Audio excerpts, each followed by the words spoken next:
¿Sí? ¿Se oye? Bueno, en primer lugar, muchas gracias por atender a esta convocatoria, a esta charla de Aristóbulo de Juan. Vamos a ver, como en otras ocasiones, después de la charla hay la oportunidad de un coloquio, una pregunta, aclarar preguntas, dudas o posturas contradictorias. Aunque le correspondería al presidente vigente, que es Alejandro, hacer la presentación, me ha cedido los trastos en virtud de que solo hace la friolera de 50 años que Aristóbulo de Juan y yo nos conocemos, hemos trabajado juntos, hemos trabajado en el mismo lado de la mesa y en lados contrarios de la mesa. Contrarios, pues en la época del Banco Popular éramos competidores. En el mismo lado de la mesa, pues cuando en el Banco de España, pues estábamos trabajando en los temas de la creación del mercado monetario con Ángel Madroñero. Y con posterioridad pues ha habido oportunidad de colaborar ya cuando él estaba en el Banco Mundial.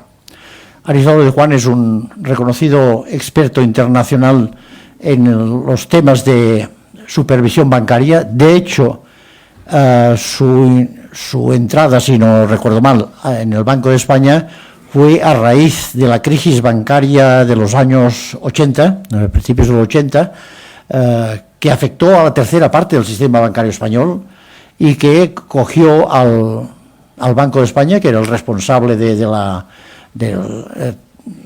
institucionalmente de la supervisión, totalmente desprovisto del esquema jurídico e institucional para hacer frente a aquella situación.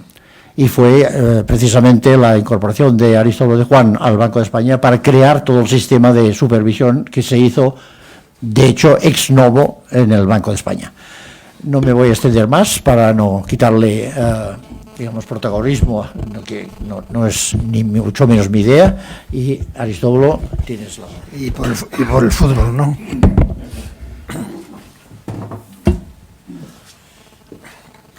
Yo hablo muy bajo y lo he dicho antes de empezar.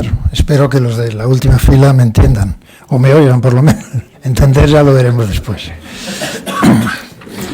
Bueno, yo acabo de publicar un libro que se llama Anatomía de una crisis, en coautoría con otras dos personas que no están aquí porque esto no era tanto un acto de presentación del libro como un compartir mis ideas con vosotros. Los libros no han llegado. A lo mejor llegan antes de que termine. Si llegan, los pueden comprar. Si no llegan, no.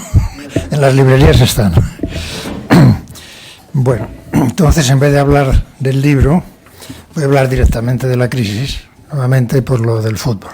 Pero en ese libro se explica con bastante detalle, se llama Anatomía, que quiere decir como una disección de lo que ha pasado, de los remedios que se han puesto y una evaluación de los hechos y de los remedios.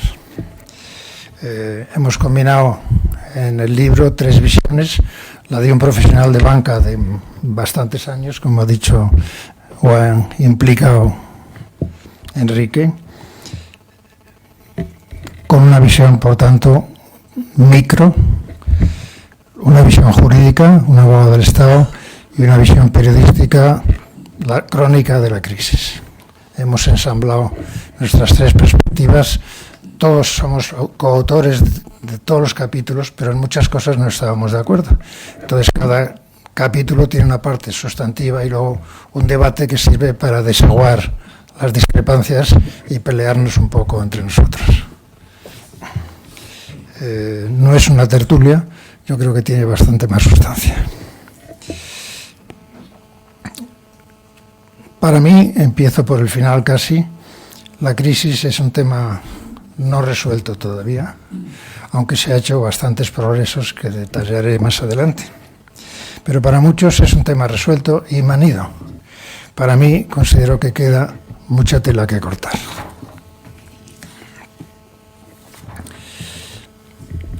La crisis española viene favorecida, matizaré luego estas palabras, favorecida por un exceso de liquidez internacional, cosa que emborracha al banquero.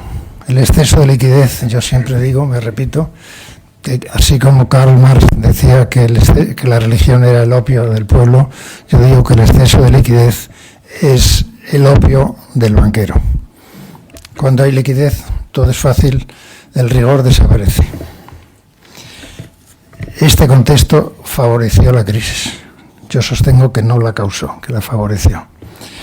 Luego la desencadenó la crisis de las hipotecas basura de Estados Unidos en julio del año... Hombre, ¿quién está aquí? En julio del año 2007 la desencadenó. Favoreció, desencadenó, pero no nos engañemos. La verdadera causa de nuestra crisis fue la mala gestión.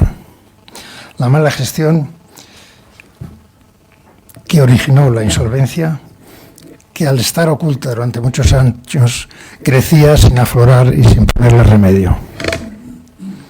La mala gestión era favorecida incluso por la injerencia política, propiciada por la legislación de las cajas de ahorros,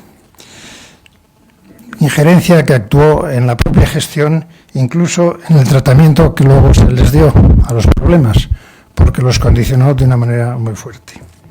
Y hoy día, aunque la legislación ha tratado de limitar esta injerencia política, sigue funcionando, aunque en tono menor. Todos tenemos presentes algunos casos muy recientes. El tema del banco que ha resultado de las cajas gallegas es un tema flagrante, en mi opinión.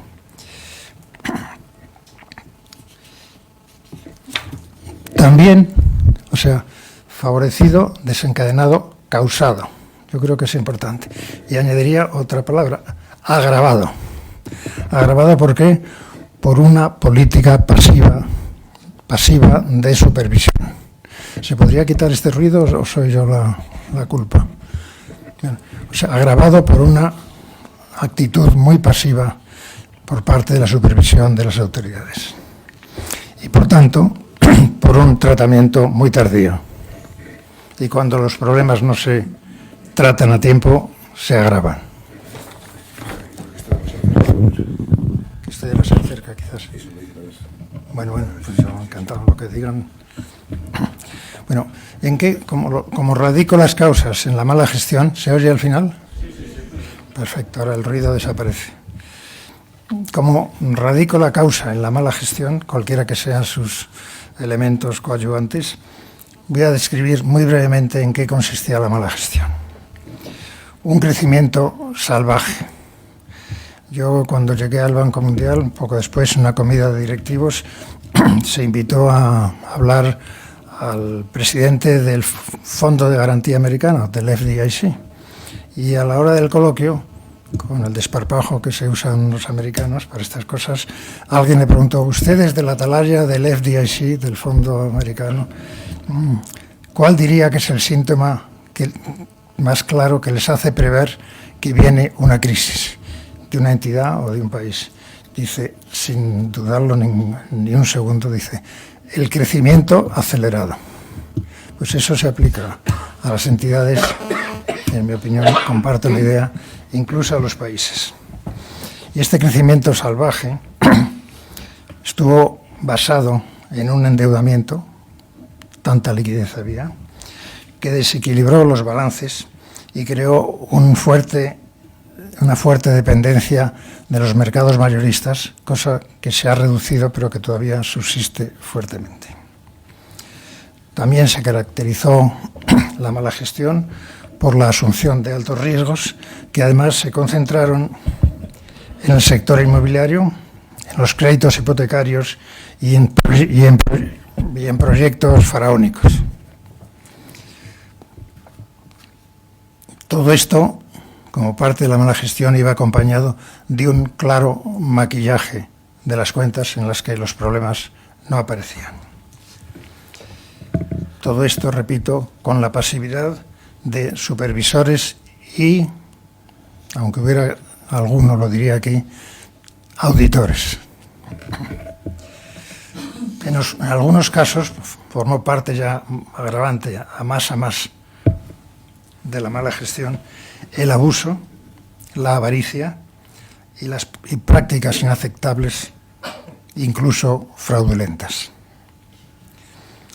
Ya en el mes de marzo del 2009, en una reunión de especialistas, puerta cerrada, 15 personas, un gran experto en cajas de ahorro dijo, marzo del 2009, dijo la siguiente frase: solo hay dos clases de cajas de ahorro, las malas y las muy malas. Hay que decir que no era un enemigo de las cajas, al revés, las cajas eran un buen cliente suyo. Pero él decía esto: yo hubiera salvado media docena, que iban bien, y siguen yendo bastante bien.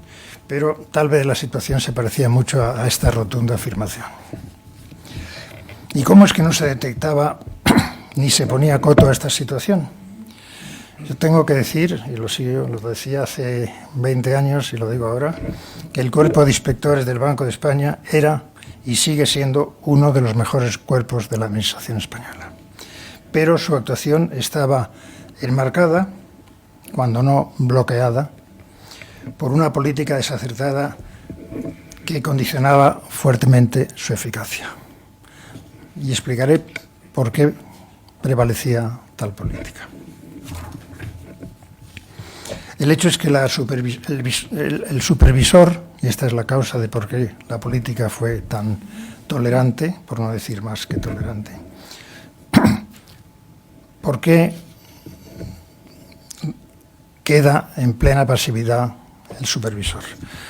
Porque formula un diagnóstico equivocado de la situación, basada en dos supuestos para mí inverosímiles.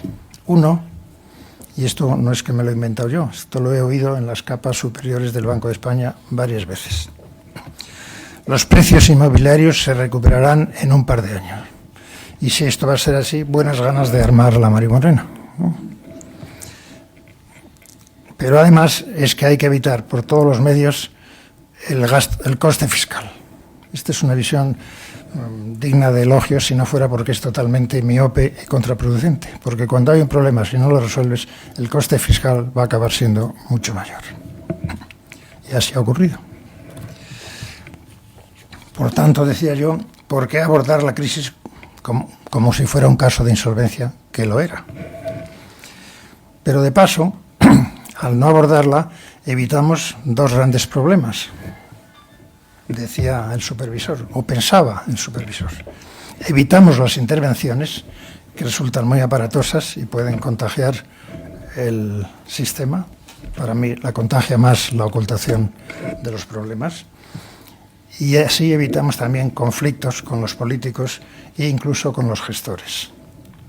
Una alta autoridad del Banco de España me llegó a mí a decir, yo he leído el libro de Greenspan, Las Memorias, y dice que la principal obligación de un banquero central es no incordiar a los banqueros. Y yo le dije, pues te equivocas, porque como no los incordies, si tienen problemas, dentro de un año o dos tú serás el culpable. Por tanto, si este era el marco mental, el mind frame, la estrategia aplicada era el manguerazo. Vamos a proporcionar liquidez a las entidades y con eso ya está resuelto. Es un manguerazo que se cristalizó en apoyos de liquidez, tanto por avales a emisiones de las entidades buenas o malas, como por la compra de activos buenos. Si eran activos buenos, no les estabas quitando la insolvencia, les estabas dando liquidez. Otro elemento, componente de la estrategia, era la tolerancia contable generalizada. Al final comentaré lo que para mí significa la tolerancia, las consecuencias que trae. Y como algo hay que hacer, porque el país nota que pasa algo grave y algo hay que hacer, y de hecho hay un exceso de instituciones bancarias y de sucursales, y hay una eficiencia muy baja, vamos a promover un movimiento de fusiones. Primero las llamaron SIPs o fusiones frías porque no conseguían que se pusieran de acuerdo las entidades y mucho menos con las autoridades autonómicas. Y así vamos a favorecerlas creando una nueva institución llamada FROB, que hoy conocemos todos porque está en los periódicos y que yo nunca pensé que fuera necesaria. Hoy, con el armazón jurídico de que se le ha visto rodeado, claro que es necesaria. Se crea el FROB para promoverlas, yo diría casi empujarlas. Hay quien dice a garrotazos. Y para financiarlas. Pero ¿cómo se financiaban esas fusiones? Comprando títulos preferentes a unos tipos de interés del 8% y exigibles. Para mí el capital es no exigible y no oneroso. A esto la regulación permitía llamarlo capital, pero realmente más bien acababa de complicar su cuenta de resultados que resolver su capitalización, salvo la regulatoria, no la sustantiva. ¿Y qué perseguía estas fusiones? En primer lugar, mejorar la eficiencia, las sinergias famosas, los centros de cómputo, los servicios centrales, etc. Hoy, 7 años después, 5 años después, desde el FROB, la eficiencia está peor que estaba al empezar la crisis. Y luego daré algunas cifras. Pero también pretendía mejorar el capital. Las que tienen de sobra compensarán fusionándose a las que tienen un déficit. Pero es que había muchas que tenían de sobra. Había otro problema adicional, que es que la legislación del FROB, esto no me importa ser crítico porque lo soy delante también de las autoridades, o sea que no me importa. La legislación complementaria a la ley que crea el FROB decía: serán objeto de estas operaciones de fusión las entidades fundamentalmente sólidas. Pues se fusionaron las fundamentalmente sólidas y las no fundamentalmente sólidas. O sea, se infringió ese criterio que era importante. Si eran fundamentalmente sólidas, la compensación de excedentes con déficit sí se podía dar, pero si no, no se podía dar. Pero hubo un objetivo que se persiguió también por las autoridades muy claro, y es: vamos a capitalizar haciendo aflorar plusvalías válidamente desde el punto de vista fiscal, discutibles y además, ya lo he dicho, mediante préstamos caros. Es evidente que así el capital de las entidades no se iba a reforzar. También se pretendía mejorar, y esto también lo he oído yo de bocas numerosas y muy autorizadas, el acceso de las nuevas entidades a los mercados de capitales, sin reconocer la evidencia de que los mercados de capitales no valoran el tamaño, sino la calidad. Mientras esto ocurría, el legislador promueve la conversión de las bancas, de las cajas, en bancos.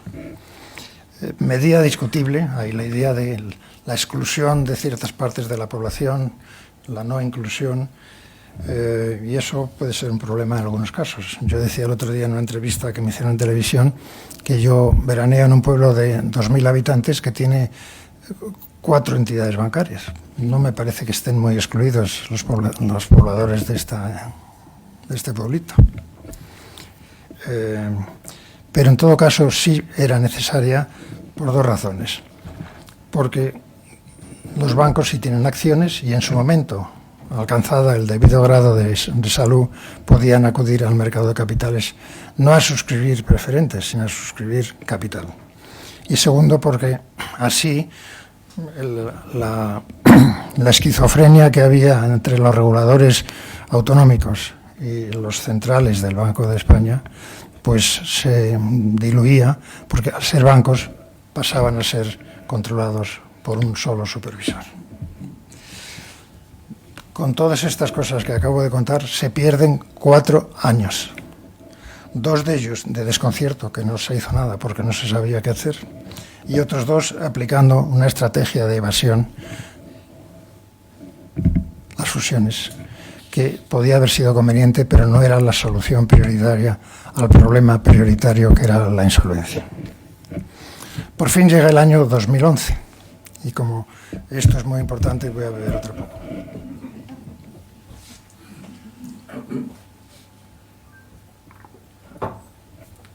2011, febrero, y la crisis había empezado en el verano del 2007, los años perdidos con un fuerte agravamiento del coste.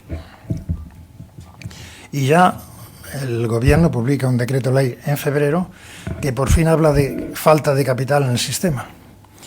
Y la cifra que da es 15.000 millones de euros. Hoy sabemos que si multiplicamos por 10 esa cifra nos quedamos cortos.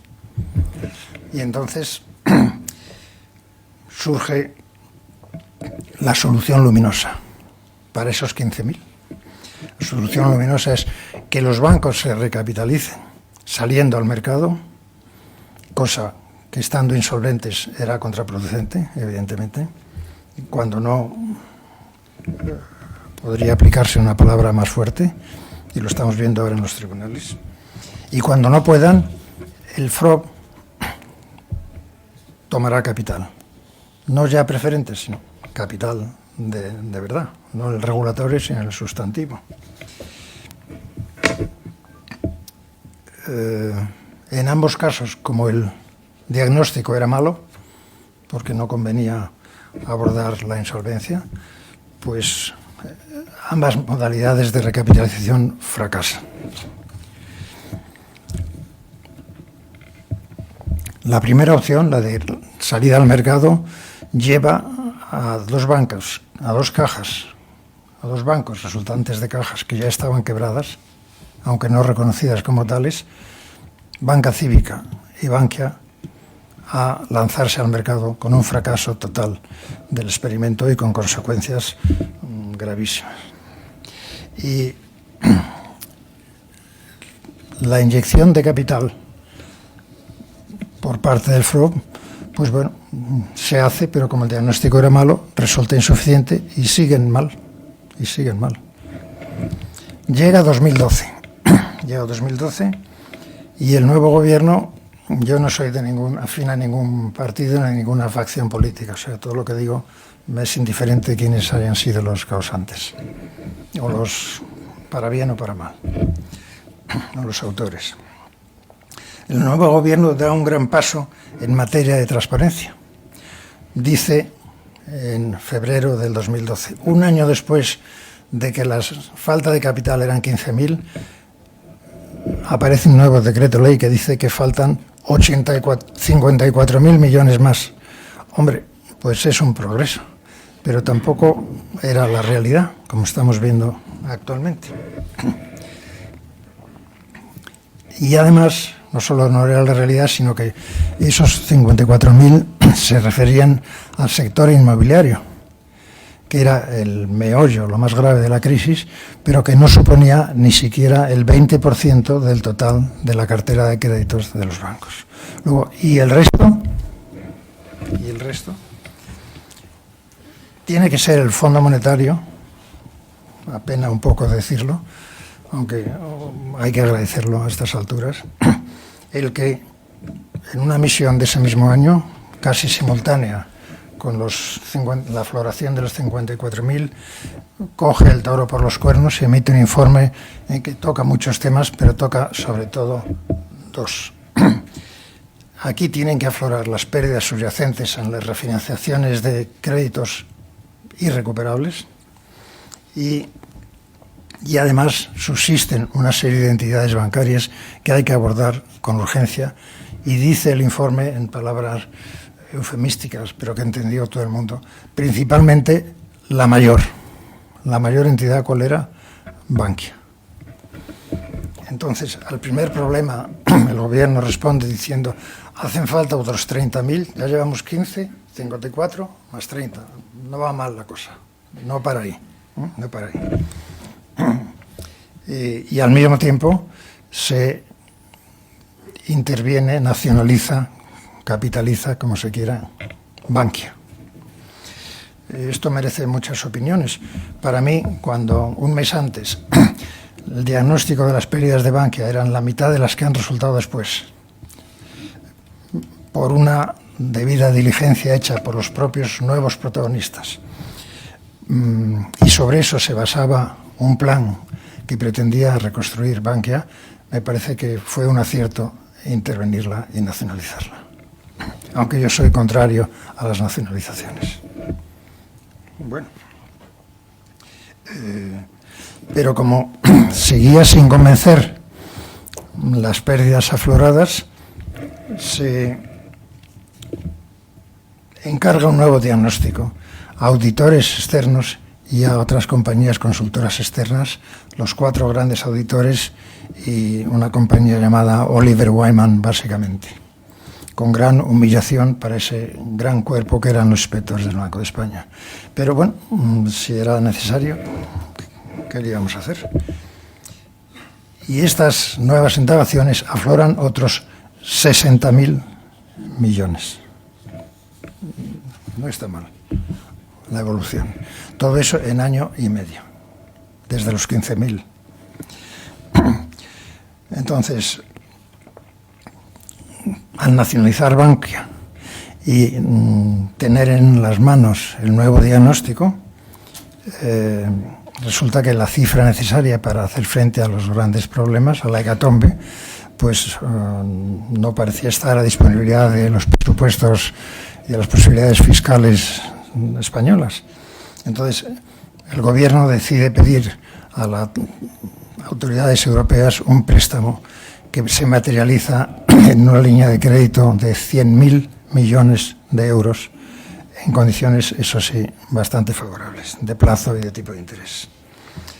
Pero, claro, el que da esas cantidades quiere imponer unas condiciones para cerciorarse, entre otras cosas, no solo de que el país vaya bien, sino que se les va a devolver. Y les impone un corsé mediante un acuerdo entre el gobierno español y las autoridades llamadas la Troika, Unión Europea,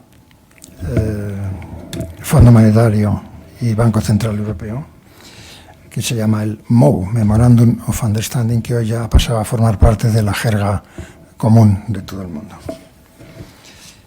Se le pone una serie de condiciones que han de cumplirse dentro del año 12 y 13. ¿Y qué condiciones son fundamentalmente? Debo decir que se han ido cumpliendo con bastante rigor. Se crea una sociedad para adquirir los activos inmobiliarios peores, el llamado Banco Malo o la Sareb,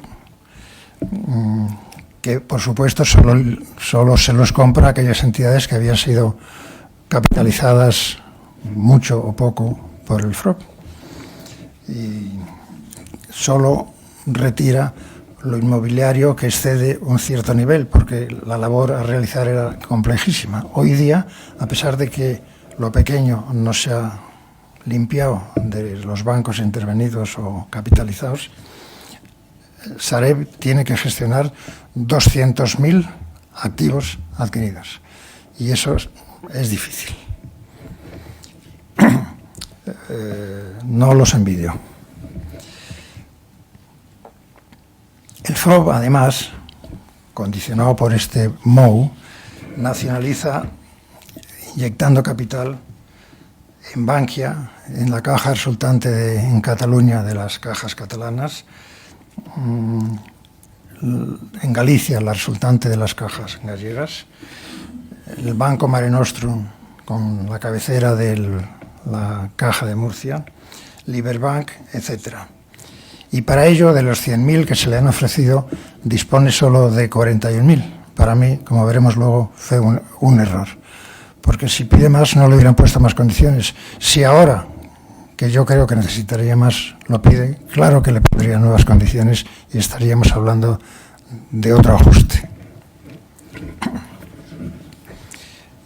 También, bajo estas condiciones, se promulga una ley a finales del año 12 que establece los mecanismos para tratar nuevas crisis si se produjeran.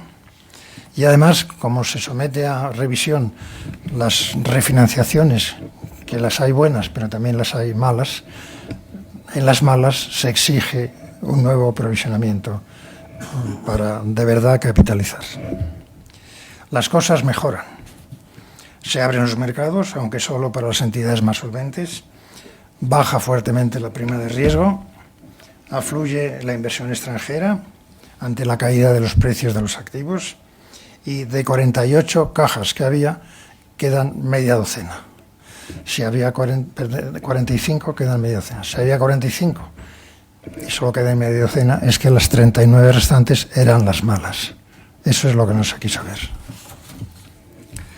Bueno, ya hemos terminado, ya está todo resuelto. ¿Está sano el sistema? Para mí, no. Hay quien me dice, es que tú solo ves la botella medio vacía. Digo, no, yo veo la botella medio llena y medio vacía, las dos cosas. Medio llena lo acabo de decir, medio vacía lo voy a explicar. Si tienen paciencia, todavía no... vamos bien, por lo menos yo.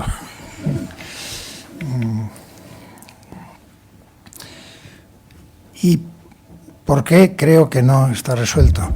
Porque el crédito no ha vuelto a fluir.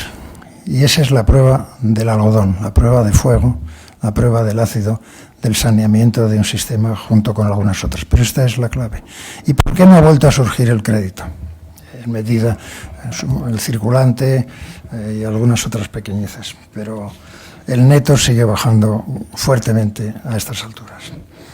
Porque buena parte del capital no tiene lo que yo llamo glóbulos rojos. Cumple la regulación, pero no tiene contenido económico financiero. Y luego me extenderé un poquito sobre esto. Y cosa muy importante, porque además de faltarle el capital real, para mí el capital real quizá es por las canas, pero es capital suscrito y desembolsado y beneficios retenidos en forma de reserva. Lo demás son arreglos regulatorios a falta de otras posibilidades. Pero eso, la cuenta de resultados no lo nota. Entonces, pero había dos problemas más importantes que el capital. Uno, resultados flojos. Me extenderé sobre eso. Y otro, un sobreendeudamiento que obligaba a depender de los mercados mayoristas. Por lo tanto, queda tela que cortar. ¿Y por qué afecta esto al crédito? Pues la cuenta de resultados es mala y lleva a invertir en deuda pública los préstamos que hace masivamente el Banco Central Europeo para sacar un buen margen, el llamado carry trade, del que viven los bancos en muy buena parte. Lo cual, ante esa prioridad, que quizá yo como banquero también lo haría, a lo mejor, aunque haría otras muchas cosas, desplaza al crédito. El dinero que me da Frankfurt no lo llevo al crédito, lo llevo a salvar mi cuenta de resultados sin riesgo. ¿Y el sobreendeudamiento en qué medida afecta al riesgo?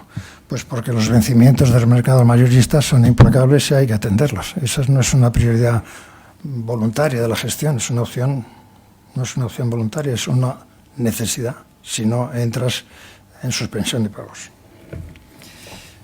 Bueno, pero podrá decirse, pero ahora nos acaba de aprobar la troika que estamos bien, ¿no? Que hemos cumplido y que somos buenos chicos y que ya retiran al personal que nos tenía en el Banco de España vigilándonos. Y ¿no es esto un aval de que lo hemos hecho bien? Yo diría, pues, una cosa es cumplir un acuerdo de alcance parcial y otra cosa es tener un sistema robusto, que no lo tenemos. Tenemos un sistema para ir tirando. Pero voy a dar un paso atrás y voy a explicar cuáles son las razones por las cuales la banca todavía tiene mucha tela que cortar. Es cierto que ha habido fuertes dotaciones de provisiones, que ha habido una reducción fuerte de costes en personal y en oficinas, que ha habido una reducción de la exposición inmobiliaria, el riesgo inmobiliario, que ahora se llama exposición, porque la Sareb ha retirado de los bancos una buena parte y también porque se han vendido, liquidado algunos otros.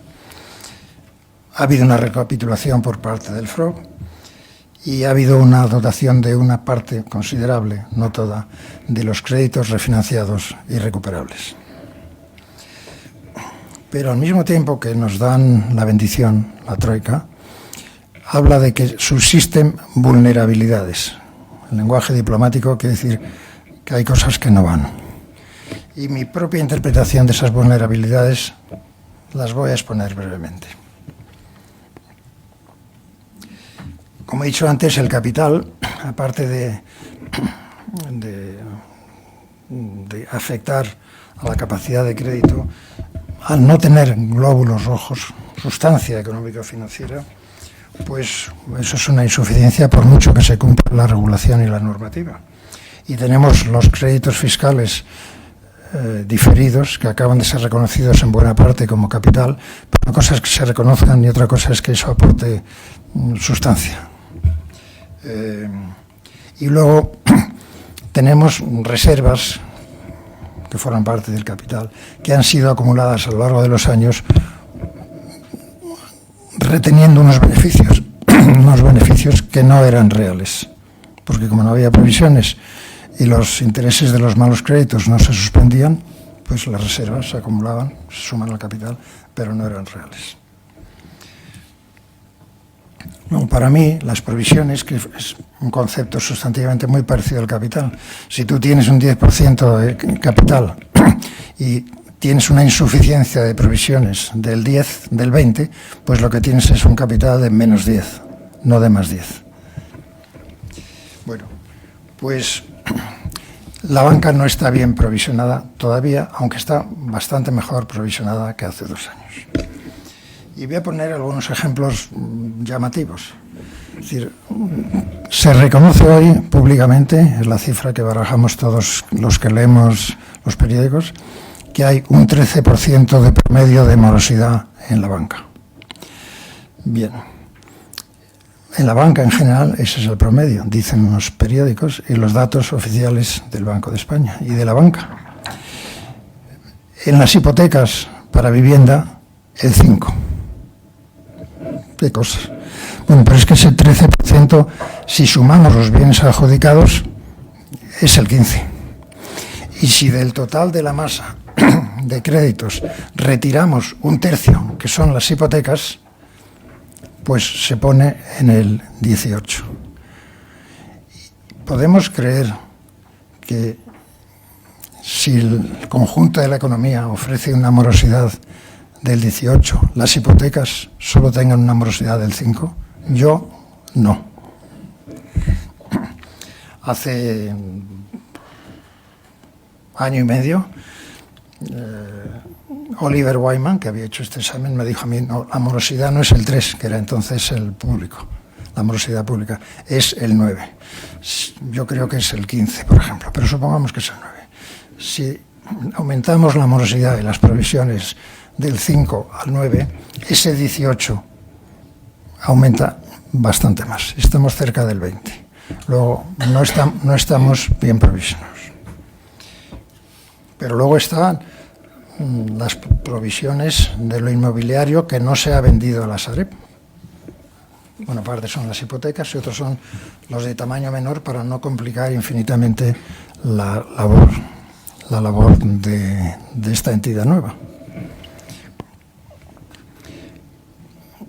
Capital y provisiones, eso es muy importante. Pero en este momento el problema de la banca española se llama resultados.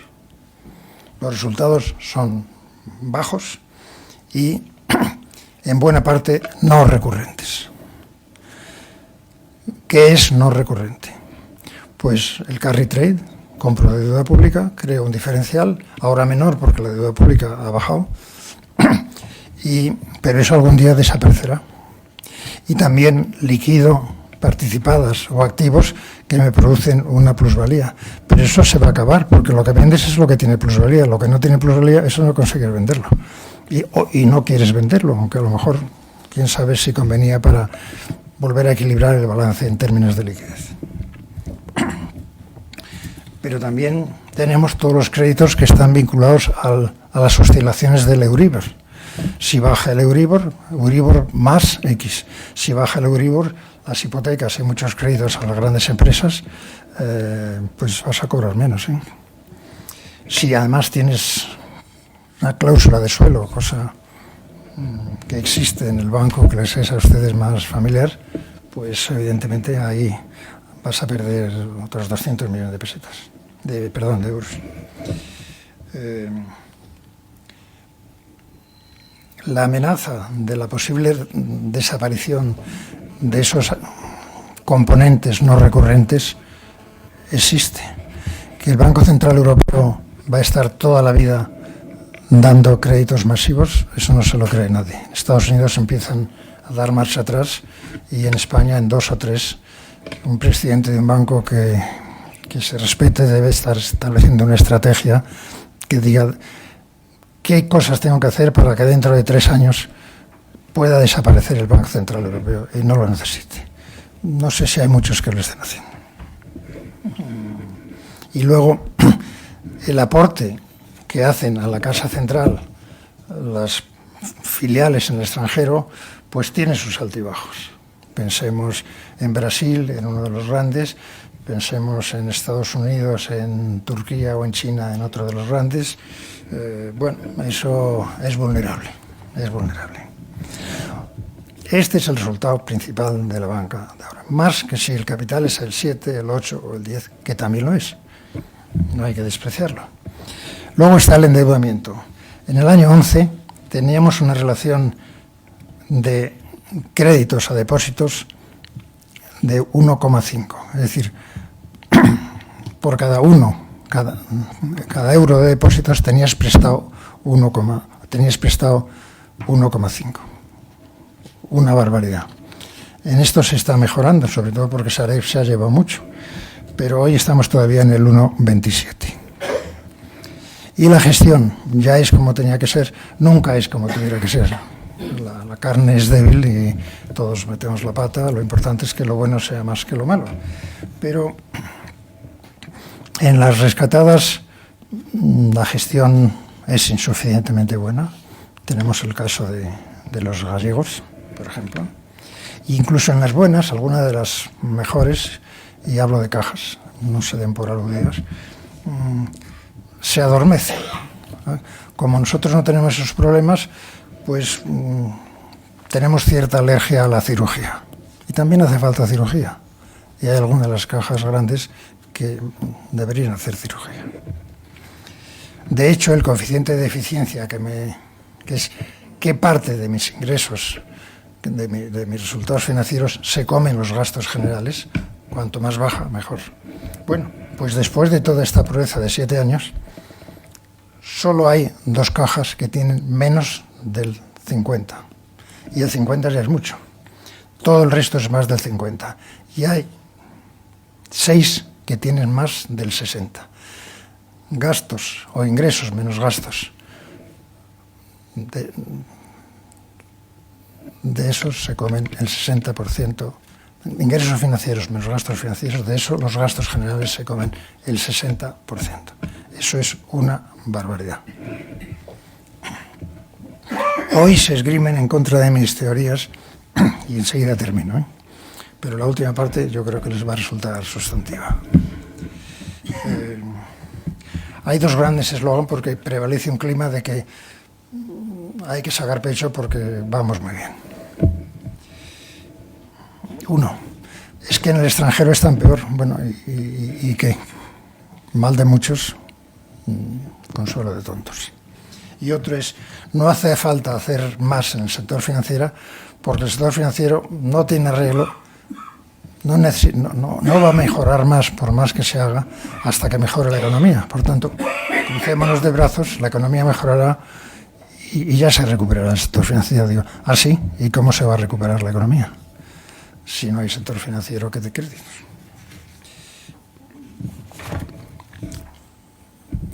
Un retrato, según un señor que lleva 50 años en la banca y que se puede equivocar, por supuesto, ojalá. Aunque no dramatizo, estamos mejor que hace 2 años, claramente. Pero lo que sí hemos hecho es aprender muchas lecciones. Y en el libro, que no ha llegado, pero que está en las librerías, menciono 28 lecciones, enseñanzas que hemos aprendido. Y haciendo un poco de trampa, las mezclo aquí.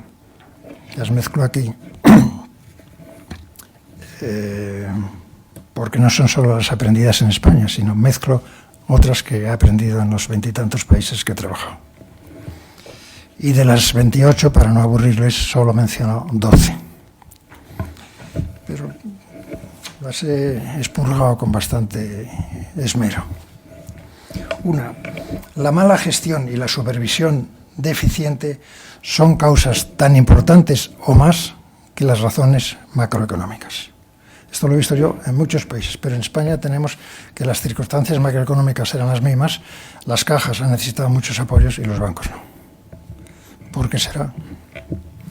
Luego, el principal síntoma de una próxima crisis, como he dicho antes, es el crecimiento acelerado. Cuando crecíamos al 20% nuestra cartera de créditos anual, era evidente que algo iba a pasar. Todo lo que sea ir mucho más, un poco se puede, mucho más allá del 10, según cuál sea la inflación, claro, tiene mucho que ver, pero el crecimiento acelerado acaba mal. Otra enseñanza, que esta es infalible, con perdón. En tiempos de bonanza las entidades son transparentes y en tiempos de dificultades las entidades mienten. Mienten en forma de maquillaje. Y el maquillaje se centra fundamentalmente, no solo, ni mucho menos, en las refinanciaciones. Y cuando se da el maquillaje de manera masiva, ocurre que los peores créditos, aquellos que por su tamaño o por su calidad pueden dar al traste con una entidad, los peores créditos nunca están contabilizados como morosos. O sea, cuando empezó la crisis, yo recibí una llamada del Banco de España. ¿Cómo lo ves? Estamos muy bien, ¿no? Porque con el 0,5 de morosos, digo, si ahí no hay nada, lo malo no está ahí.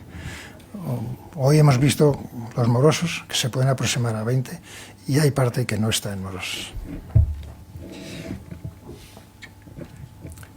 Por eso, por la capacidad de maquillaje, cuando una entidad, aparte de cuando existen razones de mercados que se congelan, cuando una entidad lleva ilíquida 6 meses, digamos, puedo decir 4 o 8, es que está insolvente. No es que los mercados se han congelado, que si esa es la razón es identificable, sino es que los activos no producen. Y si los activos no producen, los pasivos sí requieren ser pagados. Y ahí se produce la iliquidez. Ahí se produce la insolvencia.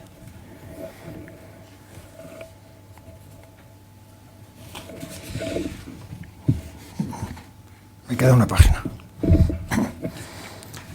La tolerancia. Hombre, nosotros con nuestros hijos sabemos que la tolerancia forma parte de la vida. La tolerancia contable, cuando hay una situación de clara mejoría de la entidad o del país, pues es razonable dar un poco de carrete. Pero si va para abajo, es suicida. La tolerancia contable, si las cosas van a peor, es suicida, porque cada vez irán a peor, pero de manera exponencial. Luego, el maquillaje hace que el patrimonio no equivalga al capital más las reservas. El patrimonio es el capital más las reservas menos la insuficiencia de provisiones. 10 menos 20 es menos 10. Y esto es una cosa que yo me he inventado, pero que la digo. Lo llamo el múltiplo 2. Multiplicar por 2. ¿Qué quiere decir eso? Pues que en una insolvencia profunda el banquero declara unas pérdidas que o son 0 o es, digamos, pues 1/3 del capital. A mí no me van a intervenir por eso, ya lo arreglaré. Entonces el supervisor llama al auditor, mira a ver que este banco me preocupa. Y el auditor identifica pérdidas que multiplican por 2 las del banquero. Y entonces dice, bueno, esto se está poniendo, vamos a mandar nuestras hordas, los inspectores. Y los inspectores identifican pérdidas por un múltiplo de 2 con respecto a las que ha identificado el auditor. Bueno, entonces hay que intervenir. Los interventores miran, abren los cajones, tienen acceso a ellos, hablan con la gente y multiplican por 2 las que han dicho los inspectores. Y llega el momento de la venta. Y entonces el comprador, a veces interesadamente, multiplica por 2 las que han encontrado los interventores. Esto da un total al final quizá un poco exagerado, pero si no es el 2, es el 1,8. Un axioma que es de dominio público.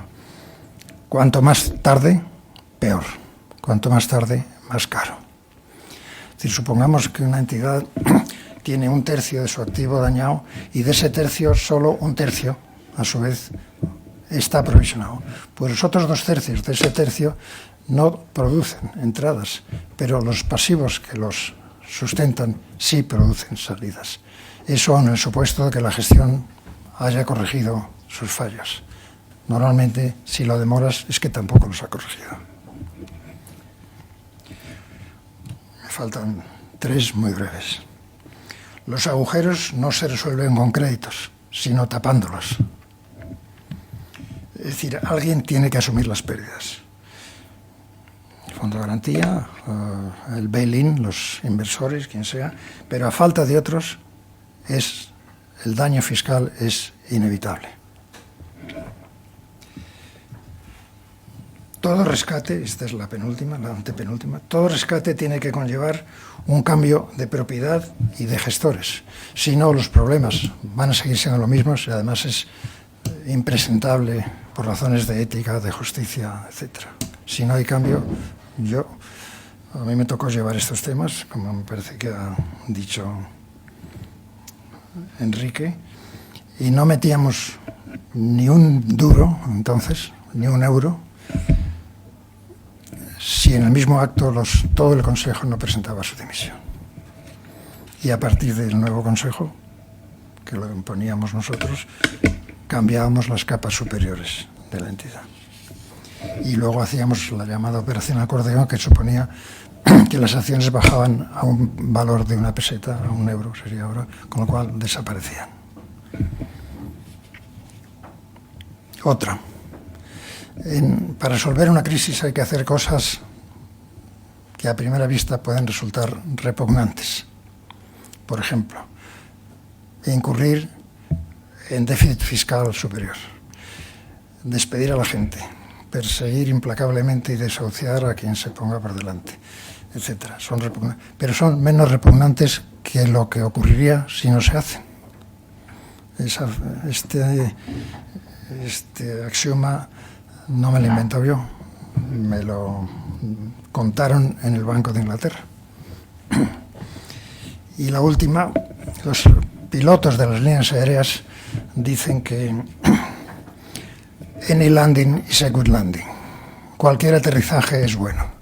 Pues yo eso lo parafraseo y digo, cualquier pérdida es buena siempre que sea la última. Y nada más, ya he terminado.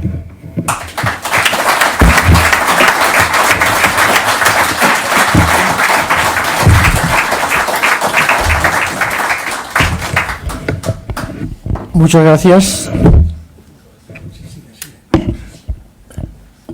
¿Así? Muchas gracias, Aristóbulo, por esta disección de análisis y disección de la crisis. Recuerdo, antes de pasar a la etapa de preguntas, recuerdo que para evitar la depresión que algunos pueden haber adquirido después de oír, digamos, este diagnóstico del sistema financiero español, que tendremos un pequeño copedín arriba para cambiar impresiones entre todos. Yo quisiera abrir el turno de preguntas. Al principio del diagnóstico has dicho el problema de la crisis, la causa principal ha sido la mala gestión. La mala gestión es el factor determinante, junto con la injerencia política también. La pregunta es, En este, digamos, avance que se ha hecho en superar la crisis, estos dos aspectos quedan suficientemente tocados, resueltos, no solo como situación, sino como, digamos, perspectiva. Yo creo que ha habido grandes mejoras. Tenemos el caso, que a ustedes les dirá algo en especial, de Bankia, que era el peor, el más dramático de nuestras quiebras, seguida de los catalanes y de los valencianos. Bueno, y que para mí, y ya ven que soy crítico en general, la gestión es buena y la respuesta en ese caso sería sí, se ha resuelto. En otros no estoy tan seguro. Es decir, y he mencionado ya algún caso, lo pongo como prototipo. Algunos por razones de la propia personalidad de los protagonistas, por la falta de control del supervisor. Ayer se lo decía yo al director del FROB, si es que los consejeros del FROB no han hecho nada, y me lo reconocía. Pero hay otros consejeros que no son del FROB. Pero el caso de NCG, Nueva Caja Galicia, yo llevo 3 años hablando con ellos, digo, no tenéis que perder el tiempo en mirar si encontráis esos inversores que os van a meter 70 millones de euros, que es lo que han conseguido, sino identificar la situación real y pedir que se ponga remedio, por la venta o por lo que sea. Pues han seguido buscando los 70 y al final ha tenido que venir un banco venezolano. Recemos porque lo saque adelante. Yo no lo sé, esperemos, ojalá. Pero hay otro, el más pequeño de todos, CEIS. CEIS es un banco muerto. La gestión a lo mejor es que no ha podido hacer otra cosa. El otro día estaba yo con uno de sus directivos y me decía, el 70% de nuestros gastos generales son asesoría jurídica. ¿Cómo se va a haber resuelto la gestión?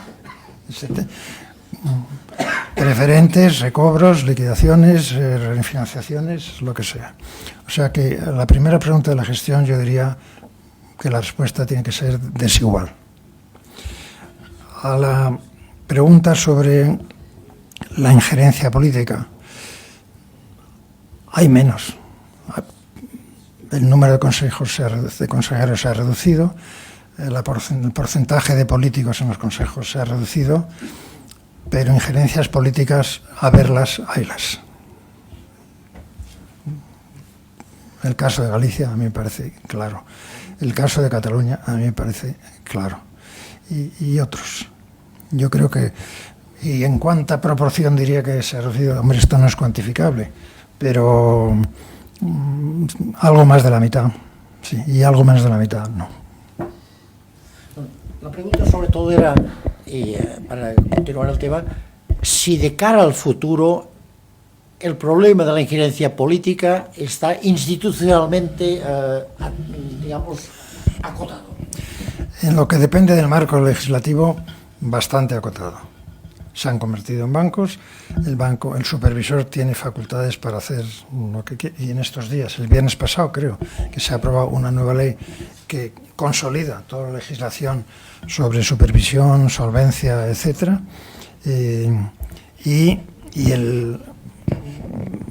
la proporción de políticos en los consejos de administración, aunque hay quien dice, si no han sido los políticos, han sido los sindicatos, pues se ha reducido.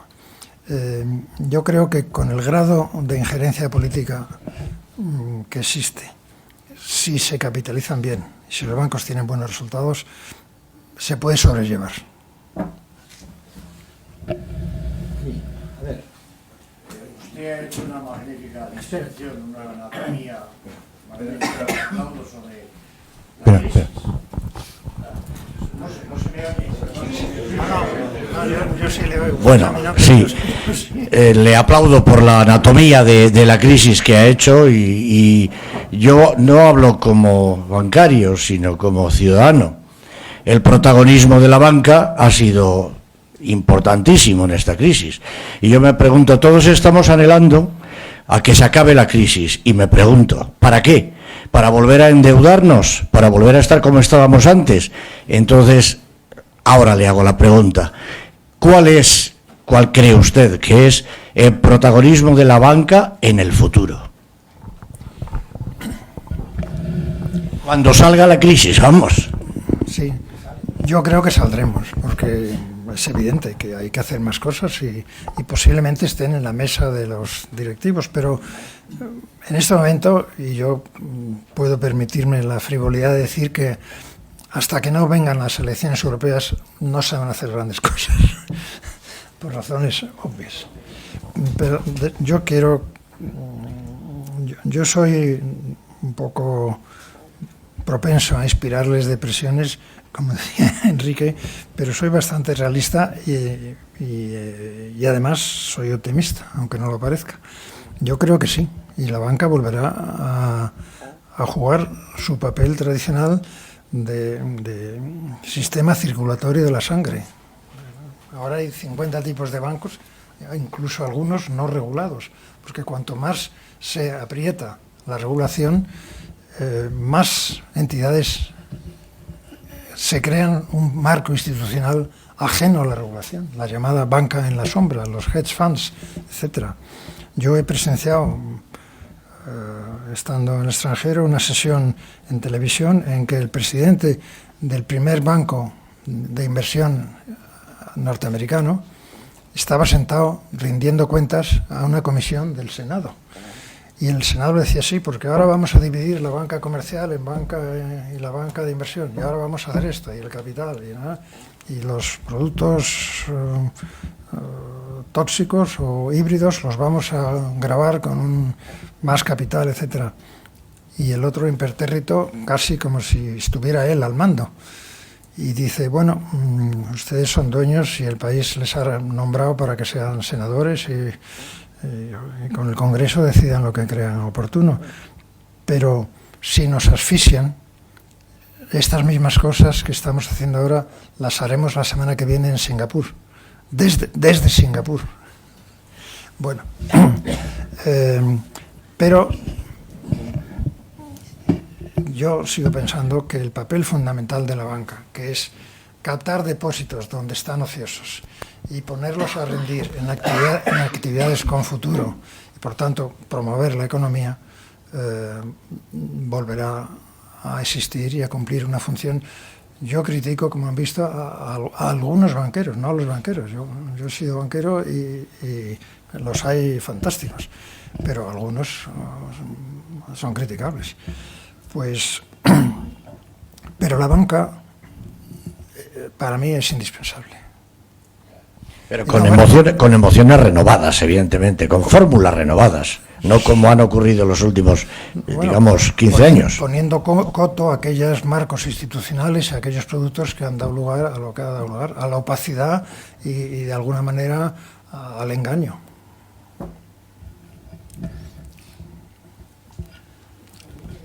A ver, coge el último.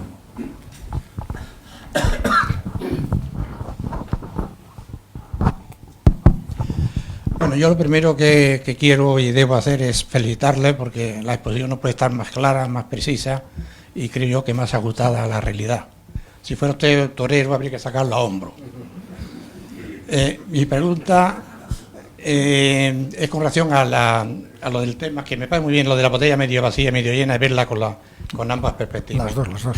El sistema, visto el sistema, hablando de la morosidad, de nuevo es caótico porque la morosidad que hay del sistema en conjunto es tremendo. Ahora, si extrapolamos los dos grandes bancos, Santander y el BBVA, cuya morosidad, espero que no haya mucho maquillaje ahí, está entre el 5 al 6%, el sistema está de luego fatal, pero estos dos bancos no están tan... ¿Qué perspectiva, cómo ve estos dos grandes bancos en ese alargamiento de la situación? Bueno, yo preferiría no mencionar instituciones concretas, pero yo creo que la insuficiencia de provisiones en mayor o menor medida es general. en mayor o menor medida. Y probablemente en los que usted ha mencionado, pues en menor medida. Sí, yo quisiera contar una cosa, ya que Enrique Mas me ha evocado con gracia el decir para salir del de la posible depresión que estas palabras les produzca, pues vamos a tomarnos una copa luego, con mucho gusto. Pero me ha ocurrido muchas veces, yo probablemente habiendo sido 15 años banquero comercial de esa banca que usted mencionaba, sana, y que cumplía una función como en la época de Enrique Mas y posteriores, y otros 35 en bancos con problemas. Probablemente esté un poco marcado por esta segunda etapa de mi vida, y es así. Sin embargo, siempre que alguien me ha dicho, es que tú tienes un radar especial para ver el lado negativo de las cosas. Digo, pues sí, ¿qué le vamos a hacer? Es un defecto o una cualidad. Pero esa misma persona, cuando 2 años después me la he encontrado enfrentada a la entidad que estábamos comentando, me ha dicho, ¿sabes lo que te digo? Que eras un optimista. Eso me ha pasado muchas veces. Y yo no pretendo ser ni optimista ni provocar depresiones, pero creo que aunque provocar alguna depresión, es mejor provocar una depresión que el fallecimiento. Hombre. Hola, quería para preguntar... Carmelo, como me veo de vez en cuando con él, todo esto ya se lo sabe de memoria. No sé ni cómo ha venido. Aristóbulo, quería preguntar si piensas que en los test de estrés que va a hacer este año el Banco Central Europeo y la EBA, si piensas que alguna entidad financiera española mostrará falta de capital, o si te crees digamos los argumentos oficiales que dicen que la banca española está completamente saneada y que por tanto van a caer algunos bancos alemanes, franceses e italianos, pero ninguno nuestro. Vamos a ver, yo creo en la bondad de los mecanismos europeos que se están montando para tener una supervisión y una resolución, como se llama ahora, un saneamiento único. Pero también estoy convencido de que esto va a llevar no un año, sino bastantes años. Es decir, poner de acuerdo, de repente, en un año, reclutar 1000 inspectores que se marchen a vivir a Frankfurt, con normativas diferentes, con culturas diferentes, con contextos bancarios diferentes, con praxis diferentes, etc., hasta que eso no se homogeneice, va a ser un problema. Si encima el mecanismo, me estoy yendo un poco por las ramas para luego volver a la pregunta, Carmelo. Si encima el mecanismo de resolución, cuando se encuentre un batato, un gordo, está por ver, y de momento ya tiene la mutualización de posibles pérdidas, no se producirá hasta el año 2026. Ya estaremos sin duda en la próxima crisis, sin duda. Pero en todo caso, hoy día, la no existencia de ese mecanismo, que va a tardar mucho tiempo, que si el Tribunal Constitucional alemán, que si el otro país dice que yo poner un euro ni loco, que si mejor los mecanismos que establezcan los alemanes, que si no la Unión Europea, eso va a tardar mucho, que si la ley de quiebras es suficientemente uniforme en los diferentes países para que haya, que si un juez español va a hacer caso a unas decisiones que tomen unos señores que hay en Frankfurt. A mí que me cuenta usted, hemos visto los comportamientos de los jueces, no están basados en conocimientos muy especializados precisamente en los números. Entonces, si eso es así, eso realimenta mi primera preocupación, que es la eficacia en los mecanismos de supervisión. Es decir, si yo no sé cómo voy a resolver los problemas, pues voy a procurar no descubrirlos, porque no voy a saber qué hacer con ellos. O sea, todo eso, para contestar a tu pregunta, Carmelo, yo creo que si se hicieran las cosas con rigor, habría casos que pasarían a la lista de deficientes. Pero también pienso que cuando la heterogeneidad de normas, de praxis, de culturas, de realidades de contexto, etcétera, es tal, a lo mejor el denominador común sea el más benévolo de los posibles. Entonces, son dos hipótesis. Si es riguroso, yo creo que la respuesta sería sí, pero yo creo que no va a ser riguroso, que va a haber un consenso en la práctica, no publicitado en ningún lugar, de que, hombre, como el Banco de España, yo he oído frases como decir, no hay que buscar más pérdidas porque es que no pueden. Bueno, pues si buscas más pérdidas, pues es que, ¿y cómo se come? No sé si he contestado a tu pregunta. No, le oigo bien, le oigo bien. El micrófono. Mira, ¿dónde está? Carmelo, no te quedas. Solo diría. Hace muchísimos años leí en el ABC una entrevista que le hicieron a don Faustino García Moncó siendo ministro de Comercio, luego ya hace años. Él decía que era partidario de que se publicaran los balances reales de la banca. Eso se publica ahora. La ley lo permite. Se arreglarían mejor las cosas si los balances reales de la banca se publicaran. Vamos a ver. Creo que hoy todavía subsiste la práctica de cuando yo estaba en el Banco de España, y es que hay los balances públicos y los otros. Y eso, en teoría, es criticable.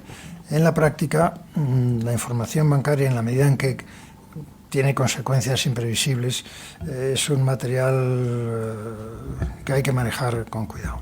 Yo sería partidario de que sí, a su pregunta. Pero para ello hace falta que la supervisión funcione. Porque, tal como hemos visto, yo recuerdo en los informes de estabilidad del Banco de España de hace 3 años que había un sustrato de ira contra los que decíamos que no estaban bien provisionados y que la banca... Es decir, los que dicen las normas prudenciales de provisión, de capital, etcétera, son taxativas y hay que cumplirlas y se cumplen. Y el que no sea consciente de esto es que no tiene idea de lo que es la supervisión bancaria. Bueno, pues no se han cumplido. Si se cumplieran, se descubrirían los problemas a tiempo cuando tienen remedio. Es decir, no es lo mismo decir, anda, se ha perdido 4 veces el capital, que anda, que ha perdido el 20% del capital. Si ha perdido el 20% del capital porque la supervisión es buena, entonces yo sería partidario de una información unificada. ¿Alguna pregunta más? La última.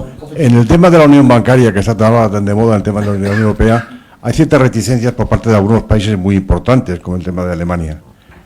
¿Hasta qué punto las reticencias de Alemania esconden problemas internos en tus cajas de ahorro, en su banca, y hasta qué punto tiene otras razones que no son esas? Porque a mí lo que me preocupa es que estamos hablando de España, que tiene una relación muy comprometida.